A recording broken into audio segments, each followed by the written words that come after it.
রং আলো তবু কেন কালো মেট্রোতে থেকে যায়। ঘামে ভেজা মানুষ স্বপ্ন বুকে বারবার কেন থমকায়। তোমরা কেউ ভালো নেই তবু বলে যাও ভালো আছি বেশ। যতখানি পাও তার বেশি চাও যেতে অনিশেষ। হাসি হাসি মুখে দুঃখ ভরা সুখে ভুলে থাকো হৃদয়ের ক্লেশ। তোমরা কেউ ভালো নেই তবু বলে যাও ভালো আছি বেশ।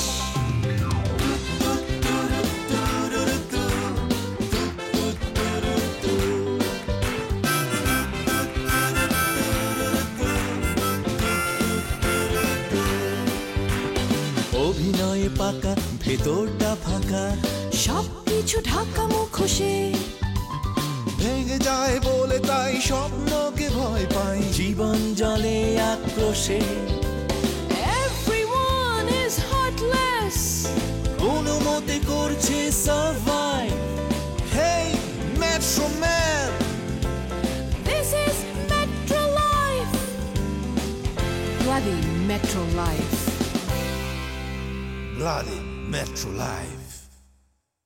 তাহলে তুমি আমাকে ঠিক ঠিক ছেড়ে চলে যাবে? তুমি মন খারাপ করে আছো মা, আপুর জন্য। আমরা আগের মতো সবকিছু গুছিয়ে নিতে চাই। একটা একটা ফুটফুটে বাচ্চা হবে আমাদের। আমরা তুমি কি বলেছিলে আসতে? বাসাটা তোমার, আমাদের। অবাস্তব কথা বলো না রেজা। আমি আজকের দিনটা নষ্ট করে দিতে চাই না। হ্যালো মা। মা, রায়হান অনেকক্ষণ বাড়ির বাইরে। আমার ভীষণ ভয় হচ্ছে মা, বাবার লোক দিয়ে যদি কিছু। আমি কিছু করিনি। স্টোর রুমের দরজাটা তুমি খুলে রেখেছো কেন?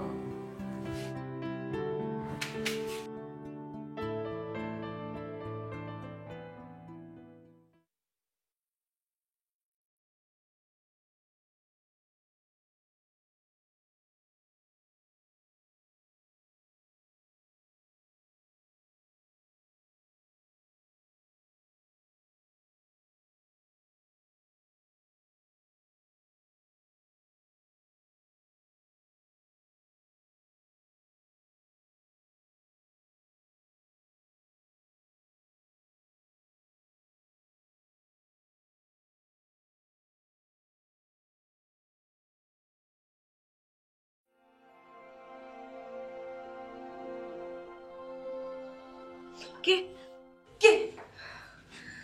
সারা রাত দরজা খোলা ছিল। তুমি সারা রাত কোথায় ছিলে রায়হান? অসম্ভব, অসম্ভব। এখানে আমার আর এক মুহূর্ত থাকা সম্ভব না। মাইশা, মাইশা প্লিজ তুমি আমার কথা শোনো। তুমি ছাড়ো আমাকে রায়হান, তুমি আমাকে যেতে যাও, ছাড়ো।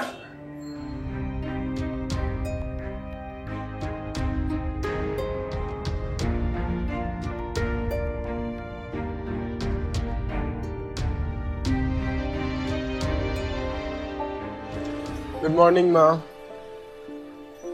তুমি কিন্তু তোমার সীমা ছাড়িয়ে যাচ্ছ। সব তুমি কেন এমন করলে এসা?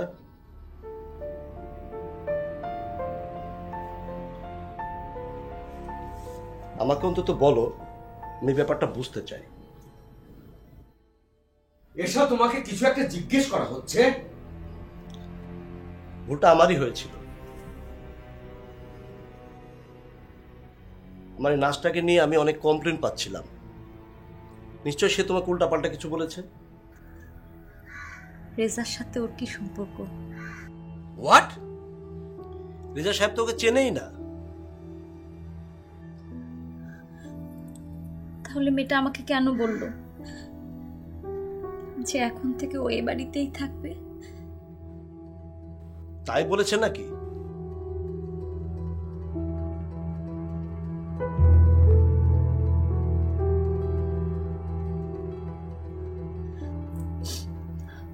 বলল যে আমাকে হসপিটালে পাঠিয়ে দিয়ে ও আর রেজা এই বাড়িতেই থাকবে। সব হচ্ছে বানিয়ে বানিয়ে বলা কথা। তোমাকে আজই যদি আমি হসপিটালে না রেখে আসি তাহলে চলো চলো রেজা, রেজা প্লিজ আমাকে একটু বোঝার চেষ্টা চলো, তুমি চলো। রেজা প্লিজ চলো। প্লিজ রেজা, চলো, না তুমি। আমি যাব না। তুমি অসুস্থ। আমি যাব না। চলো তুমি, আমি চলো। যাব না। তুমি অসুস্থ।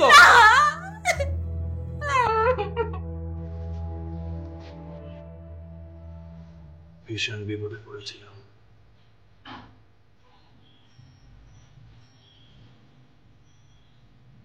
মুহূর্তেই সবকিছু অন্ধকার হয়ে গেল। কিছু বোঝার আগেই ছুটতে শুরু করলাম। ওরাও আমার পেছন পেছন। কারা ছিল ওরা? জানি না, জানি না কারা ছিল। তাহলে কি ওরা বাবার লোক? কি? মা আমাকে আগেই ফোন করে বলেছিল। উফ, আমি কেন যে তোমাকে একলা একলা বাইরে যেতে দিলাম।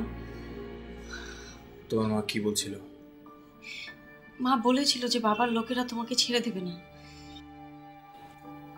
তুমি জেনেও আমাকে জানাওনি? আমি বিশ্বাস করিনি। কাকে?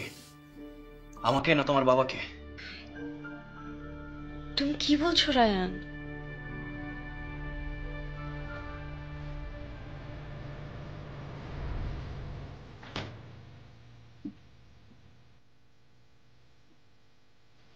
এটা তুমি কি বললে?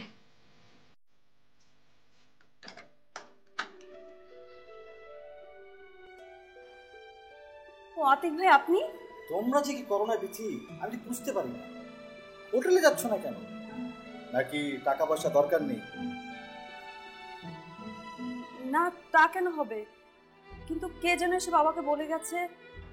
থাকার কে এসে কি বলে গেল তা দিয়ে যদি হোটেল চালানো যেত তাহলে আর ব্যবসা করতে। না মানে আমি শোনো, আজ সন্ধ্যায় তোমাকে আমি দেখতে চাই। এর চেয়ে বেশি কিছু বলার নেই আমার। কি বিশ্বাস হচ্ছে না? সন্ধ্যায় নিজের চোখে এসে দেখবো। কিন্তু ওই লোকটার সাথে ঝামেলা হয়েছিল, উনি কি?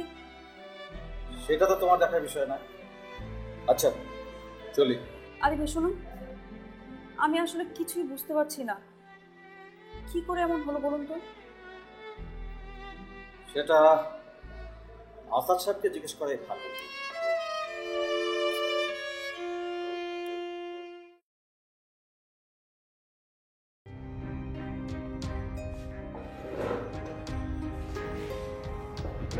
তুমি খাবে না?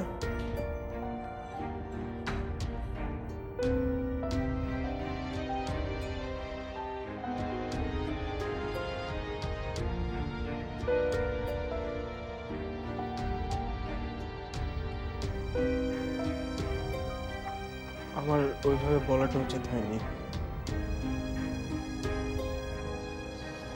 তোমার কোনোভাবে বলাটাই আমি পছন্দ করছি না। আমি শুধু তোমার সাথে শেয়ার করতে চেয়েছি। আমাদের দুজনের গন্ডিটা তো এটুকুই। আমি সত্যি খুব অবাক হয়েছি নীল। হঠাৎ করে তুমি এক রাতে অনেক বদলে গেছো। আমাকে বলতে দাও, এটা গোপন ছিল না কোনো দিনই। কোনটা? তোমার বাবার সাথে তোমার রেগুলার কথা হওয়াটা। কিন্তু আমার জানা ছিল ঠিক একদিন এখানে আসবার কথাই বলবো। আমি তাকে অনেক বছর ধরে চিনি। কথা তো তোমার সাথেও হয়, কিন্তু ফিরে আসার সাহস দেখায়নি কোনোদিন। অপেক্ষায় ছিল তোমার বড় হওয়ার। আমার বড় হবার? যতটা সহজ ওর জন্য আমাকে ফেলে যাওয়া, ঠিক ততটাই কঠিন তোমার অধিকার হারানো।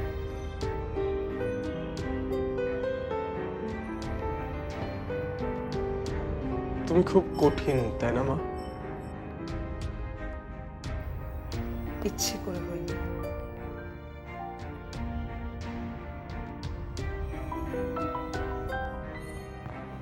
আচ্ছা, আমার যদি কখনো আমার নিজের বাবাকে দেখতে ইচ্ছা করে? নিশ্চয়ই, কিন্তু এই বাড়িতে কখনো না।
আরো কিছু বলার আছে তোমার? তুমি তো বললে আমি খুব কঠিন। আমি কিন্তু কোনো ব্যাখ্যা চাইছি না।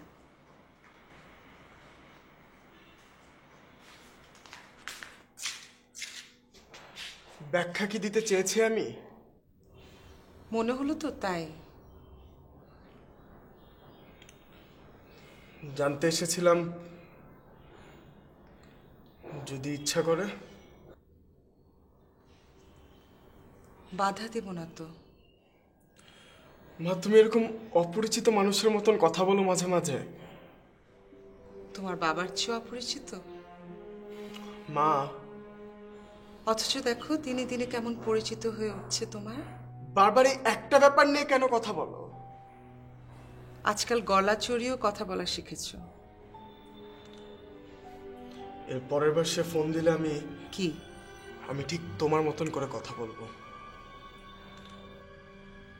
তবু আমি নীল, তোমার সাথে আমার কি করা উচিত জানি না, কিন্তু আমি জানি আমার কি করা উচিত। নীল, আপনাকে আর একটু ধৈর্য ধরতে হবে। এর চেয়েও বেশি ধৈর্য সম্ভব না, কিন্তু আপনাকে পারতে হবে। রাগারাগি করলে ব্যাপারটা আরো বিগড়ে যাবে। বুঝতে পারি, কিন্তু সমস্ত বিষয়টা মানে মাথাটা মাঝে মাঝে এমন বিগড়ে যায়। চ্যালেঞ্জটা কিন্তু আপনি নিয়েছিলেন। হ্যাঁ, আমি পারতে চেয়েছিলাম। এত তাড়াতাড়ি হার মেনে নিচ্ছেন কেন? আপনি বুঝতে পারবেন না, দিনকে দিন বিষয়টা এমন বেড়ে যাচ্ছে। সেটাই স্বাভাবিক। আর এদিক দিয়ে ধীরে ধীরে অস্বাভাবিক হয়ে যাচ্ছে আমি নিজে। সরি, আপনাকে এ সমস্ত কথা বলার কোনো মানে হয় না।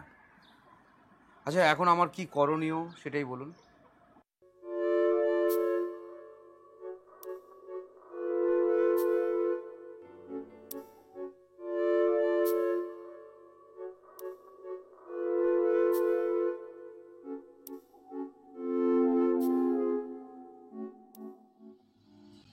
হোটেলে গিয়েছিলে কেন? হোটেলে না গেলে আমাকে রেঁধে খাওয়াবে কে? তুমি বুঝতে পারছো আমি তোমাকে কি বলছি? আচ্ছা, কি আশ্চর্য, এমন কঠিন মুখ করে তো আমার মাও আমার সাথে কোনোদিন কথা বলেনি। কি বলেছো ওদের? নিজের দোষ স্বীকার করে নিয়েছে, ব্যাস এইটুকুই। কেন, কিছু বলেছে ওরা? চাকরিটা ফিরিয়ে দিয়েছে। বাহ, এত ভালো মানুষ বুঝতে পারেনি তো।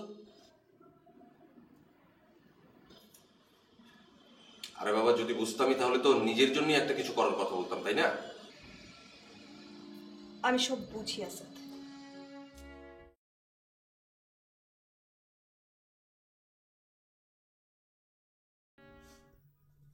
আমি তাহলে যাচ্ছি। আমার কিন্তু বাবার আসতে ভালো লাগে না এসা। তোমার মতো ভালো মেয়ে আমি খুব কম দেখেছি। রেজা সাহেব, ঘাবড়াবার তো কিছু দেখছি না, এসে নিজেই সলভ করে নিতে পারবে। ও আমাকে কথা দিয়েছে।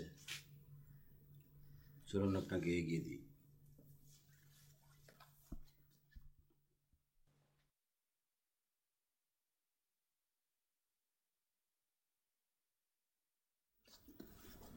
Thanks for coming. It's my duty.